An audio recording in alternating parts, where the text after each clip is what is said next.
After crushing defeats from Kazakh Khanate, a series of misfortunes fell on Jungaria. So after the death of the powerful Khan Galdan Saran, a split occurred among the nobility. Some Noyons didn't recognize his illegitimate son Lama Dorji, who seized the throne. Noyon Davasi, who considered himself more noble, in 1751 with his supporters Amir Sana and other Noyons went to ask for help in the Kazakh Middle Jews to Sultan Ablai, and the others Noyons, Saral and Ubashid Seren, went to the Emperor Qian Lun. Thus, the Jungarian internal strife turned into an international one and served as a signal for neighboring countries about the weakening of Jungaria. The head of the Middle Jews, Sultan Ablai, was the fastest in the situation and led his game. Ablai Khan didn't hand over the rebels led by Davatsi, ignoring the demands of Lama Dorji. The latter invited the nomads of the Middle Jews in eastern Saraka with an army in 1752. However, the war took a protracted character, and Lama Dorji, having actually lost it, retreated. Using the data of intelligence about the complete absence of Jungarian troops in western Jitisu, which was a serious miscalculation of Lama Dorji,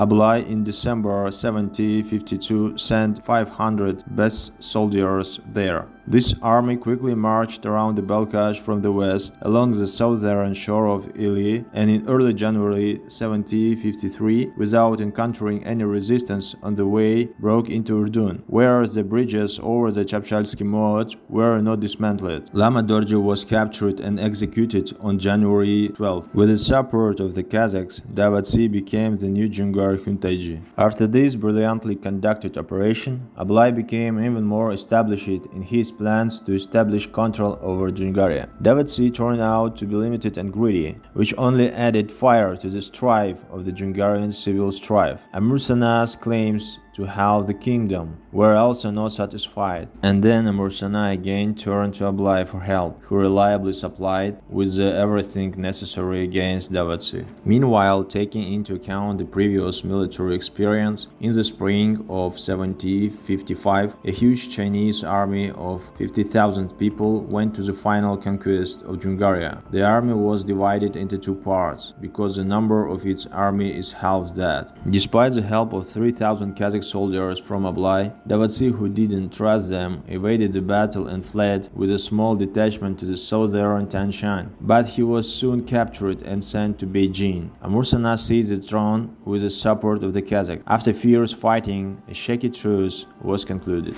In the spring of 1756, the Chinese army under the command of the General Chao resumed its campaign again. In the spring of the following year, reached Tarbagatai. Amir Sana tried to organize resistance and even won a few small battles, but in the end, the Chinese, using numerical advantage and regrouping forces, defeated the Jungars. Having abandoned everything, Amir Sana again ran to the Kazakhs. Pursuing him, the Chinese army crossed the Irtysh and entered the lands of the Middle Jews, where, after fierce battles with Kazakh troops, they were forced to retreat outside the Kazakh Khanate. This was the end of Jungaria, the last nomadic empire, which was conquered in 1761 and became part of the Qing Empire.